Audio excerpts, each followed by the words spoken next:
Hey, it's Lisa with Exercise with Me. No, it's easy. But you could check out Exercise with Me, the other channel.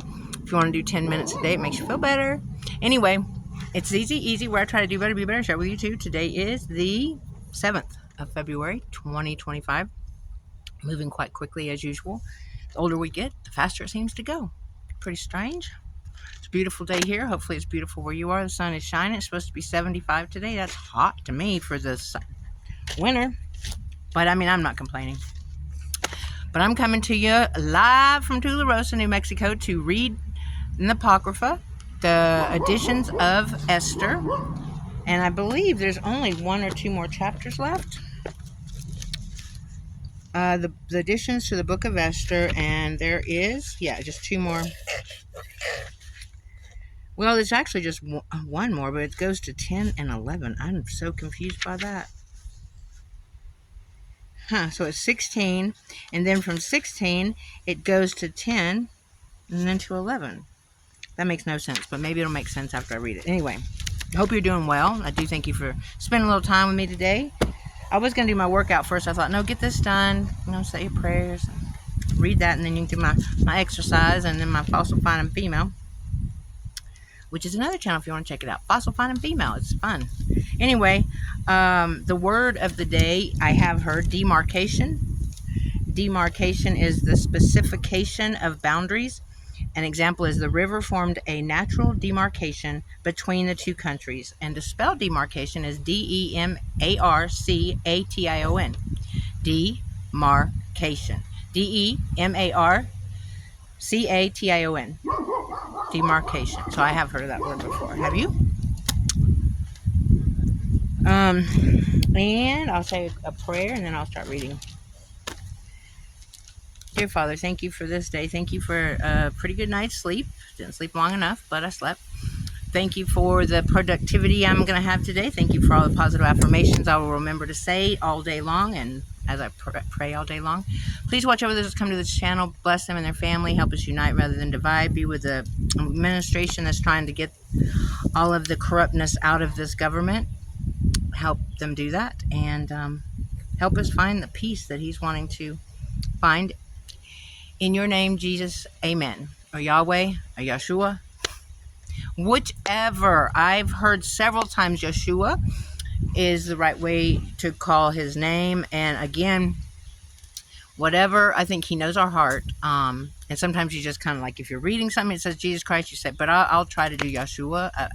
But I do believe that he knows our heart. And so like, if we're not really sure about what, the deception's so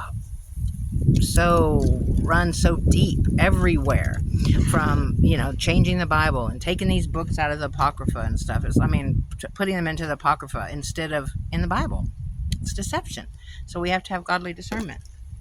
But anyway, thanks for spending a little time with me. I'll get started here.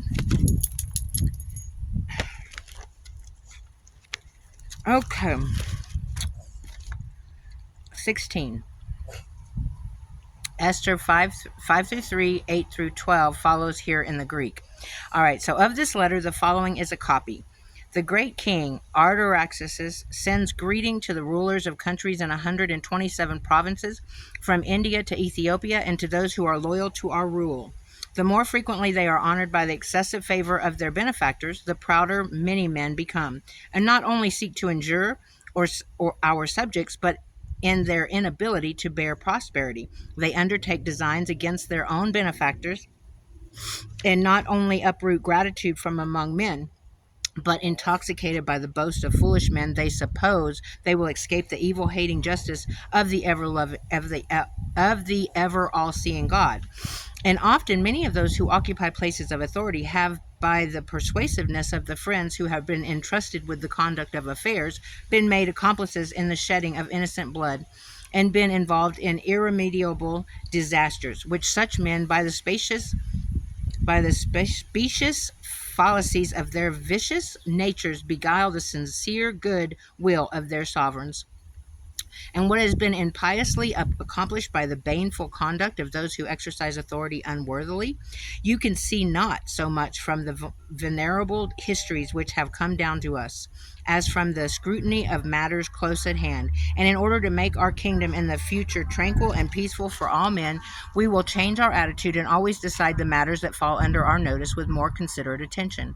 For Haman, the son of Hammedatha, a Macedonian, an alien indeed from the Persian blood, and widely removed from our kindliness, being entertained as a guest by us, enjoyed the humanity that we extend to every nation to such a degree that he was called our father, and was continually bowed down to by all, as a person second only to the royal throne.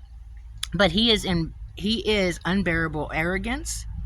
But he, in his unbearable arrogance, designed to deprive us of our kingdom and to compass the death of our preserver and perpetual benefactor Mordecai, and of Esther, our blameless partner in the kingdom, together with their whole nation, demanding the intricate deceptions and intrigues that they be destroyed. For he thought by these means that he would find us deserted and would transfer the domination of the Persians to the Macedonians. But we find that the Jews, who were consigned to annihilation, okay, so who were consigned to annihilation by this thrice sinful man, are no evildoers, but are governed by most just laws, and are the sons of the Most High, most mighty living God, who has directed the kingdom for us and for our forefathers with most excellent guidance. Therefore, please pay no further attention to the letter sent you by Haman, the son of Hammedatha, because the very man who was active in this has been hung with all his house at the gates of Susa. A little windy. The gates of Susa. For God, who governs all things, has speedily inflicted on him the punishment he deserved. Therefore, put up the copy of this letter publicly everywhere, and let the Jews live under their own laws, and reinforce them, so that on the 13th day of the 12th month, Adar, on that very day, they may defend themselves against those who assail them at the time of their affliction. For God, who governs all things, has made this day a joy to them, instead of proving the destruction of the chosen race. So you must observe it as a notable day among your commemorative festivals with all good cheer, so that both now and hereafter it may mean preservation to us and to the loyal Persians. But to those who plot against us, it may serve as a reminder of destruction. But any city or country without exception which shall fail to act in accordance with this shall be utterly destroyed in wrath with fire and sword. It will be made not only impassable for men, but also hateful to wild animals and birds for all time. And then it has in parentheses, this is followed in the Greeks by 8:13 to 10:3, where the Hebrew Esther ends. The Greek version adds the following. Okay, that's what it is. I'll go ahead and read the 10 and 11. And Mordecai said, this came from God, for I remember the dream that I had about these things, for none of them has failed to be fulfilled. As for the tiny spring that became a river when light came and the sun shone and there was an abundance of water, the river is Esther, whom the king married and made queen. And I and Haman are the two dragons, and those who gathered to destroy the name of the Jews are the heathen. And my nation, which cried out to God and was saved, is Israel. For the Lord has saved his people. The Lord has delivered us from all these evils, and God has wrought great signs and wonders such as never happened among the heathen. That is why he made two lots, one for the people of God and one for all the heathen. And these two lots came to the hour and time and day when God should judge among all the nations. And God remembered his people, and he acquitted his inheritance. So these days in the month of Adar, on the 14th and 15th of that month, will be observed by them with assembling together in joy and gladness before God from generation to generation forever among his people Israel. And a very small paragraph here. 11. In the 4th year of the reign of Ptolemy and Cleopatra, Dositheus, who said he was a priest and Levite, and Ptolemy, his son, brought in to Egypt this preceding letter of Purim, which they said was true and had been translated by Lasathamachus, son of Ptolemy, one of the residents of Jerusalem. That was it.